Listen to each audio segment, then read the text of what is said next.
Hello, I'm Dan Bearth. I'm Senior Features Writer for Transport Topics, and I'm here today with Bob Costello. He's the Chief Economist at American Trucking Associations. And Bob, we're going to talk a little bit about the Top 100 feature and your outlook for the economy. Many of the trucking executives I spoke with are very optimistic about business this year. Good. But not everyone is seeing an uptick in business just yet. So what should we be looking for in terms of signs that the economy is improving, and how will that translate into more freight this year? Yeah, that's good, and I'm not surprised that you say that about fleets. I see the same thing, right? I mean, and hear the same thing. So what's going on with the economy is we are going to see a general improvement, a moderate improvement, though. You know, we're going to go from 1.2% GDP growth in the first quarter to about 3% in the second quarter, and then high twos, mid twos after that for the rest of the year. That yields you a 2.3% GDP gain for the year versus 1.6 last year. So that's the good news. The bad news is it's not all uniform, right? I mean, we're starting to see the consumers hanging in there, not too bad. But if you're on the auto side of it, auto sales are starting to just, moderate a little bit, and we're starting to get a glut of inventories in autos. Manufacturing's definitely starting to creep up. That's good. But even if you peel back those numbers, you got machinery and computers, that's doing well. But if you're in apparel and so forth and textiles, that's terrible. It's going to fall 3% this year. Construction, if you're looking at home construction, not too bad. Even commercial construction, not too bad. Road construction and so forth hasn't done too much. So, and I guess the last thing I'd say is, and I think this is probably the best thing going forward, is the glut of inventories throughout the supply chain is starting to come down. It's been really slow and gradual, but that's held back trucking. And once we get those inventories down a little bit more, I think you'll see a more general increase. But trucking, we haul the vast majority of goods. Some parts are doing well, some parts aren't going to do well. So I'm not surprised that you heard that not everybody's participating yet in a little bit better economic growth. Yeah. Could you maybe comment a little on what infrastructure might mean for trucking? Because I know we haven't seen a final plan yet, and so maybe we're still waiting to see how much money will be spent on infrastructure. But is that one area where you are optimistic about seeing an increase this year? We're very happy that the administration's talking about this, right? I mean, we desperately need it. I think everybody knows that, right? Yeah. And it is some of the best government spending you could do, right? It is when you build, anything with infrastructure, the money go there. It's because it yields dividends for years to come, right?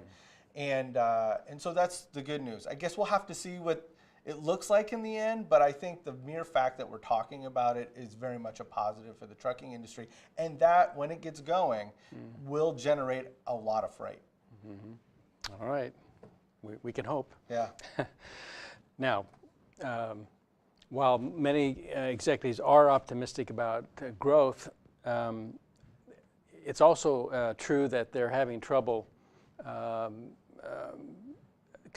providing additional capacity, in part because they have a problem getting enough drivers, which is not a new problem at all, certainly.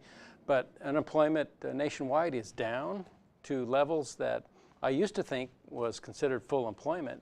Maybe it isn't anymore, but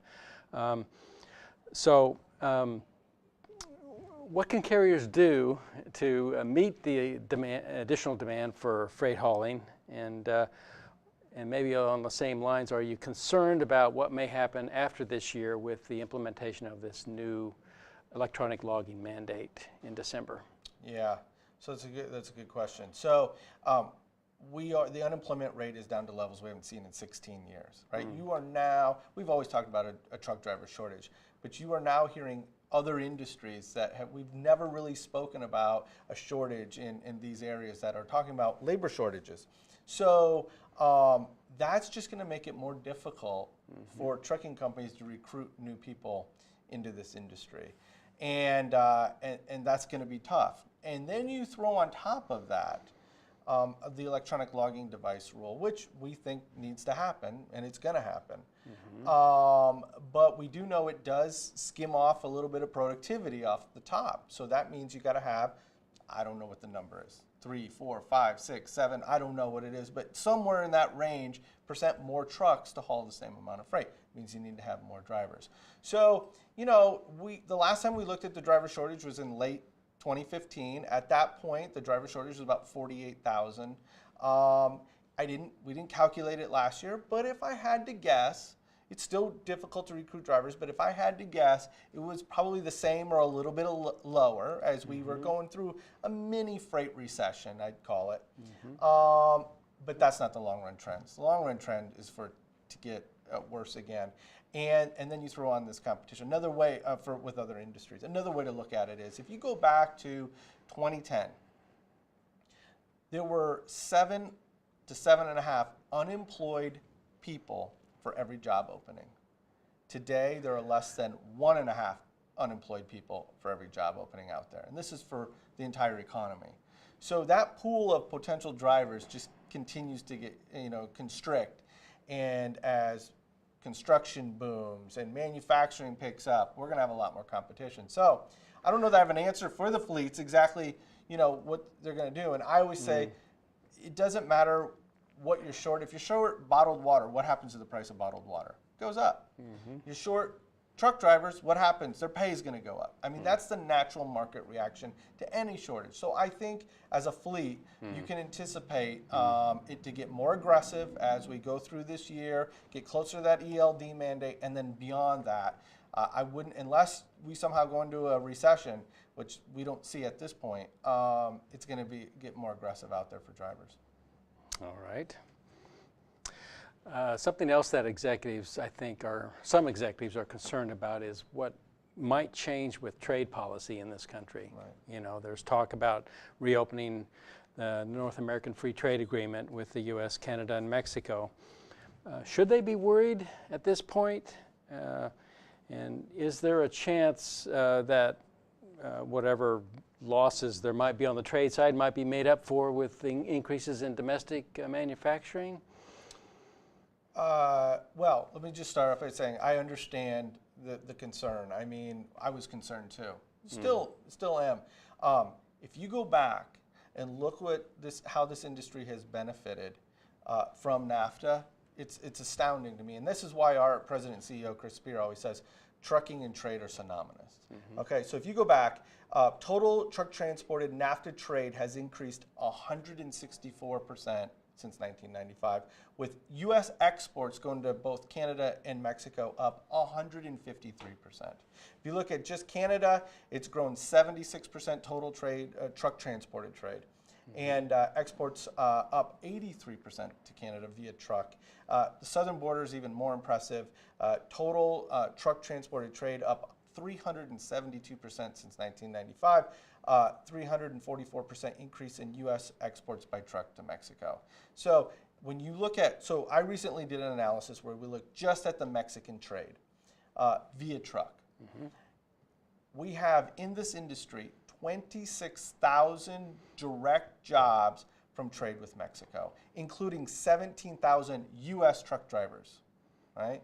And that generates $3.7 billion a year. So where does that lead us, right? So we recently, I filed comments with the U.S. Trade Representative on opening up NAFTA and said, and we had 5 main points, right? One is do no harm, right? This industry has benefited tremendously. It's okay to update NAFTA.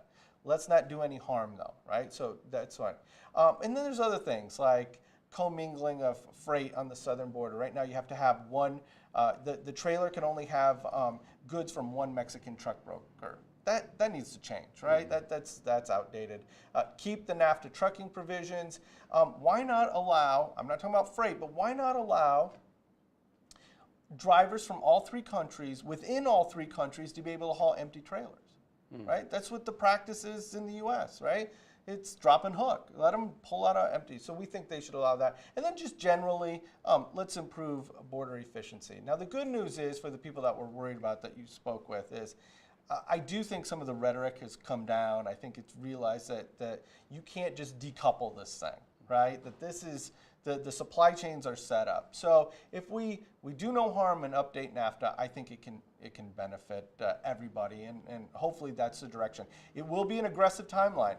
It's going to be from mid-August to right now the mid-December, might go to mid-January. But if it goes much longer than that, I don't know what's going to happen because the Mexican presidential elections are in about a year from now. I see. So let's get it done now. Yeah. If we're going to do anything, that's what their plan is. Well, I mean, it's a big agreement, so we'll have to see what happens. But they do have a very aggressive timeline starting in August. Do you feel like the administration has heard that message and will respond appropriately? We're hopeful. Yeah, hopeful? Yeah. Good. All right. Well, finally, I want to hear a little bit from you about this upcoming economic summit that you're organizing that will bring together chief economists from a variety of industries. Can you tell us a little bit about that meeting? Thanks. This is something I've been thinking about for years, right? Because I have many colleagues around town that are in my position, but for other associations, many of which are trucking companies, customers associations, right? And they do the same thing I do, but for, in trucking, they do for their industry. So I've had this idea of let's bring this all together.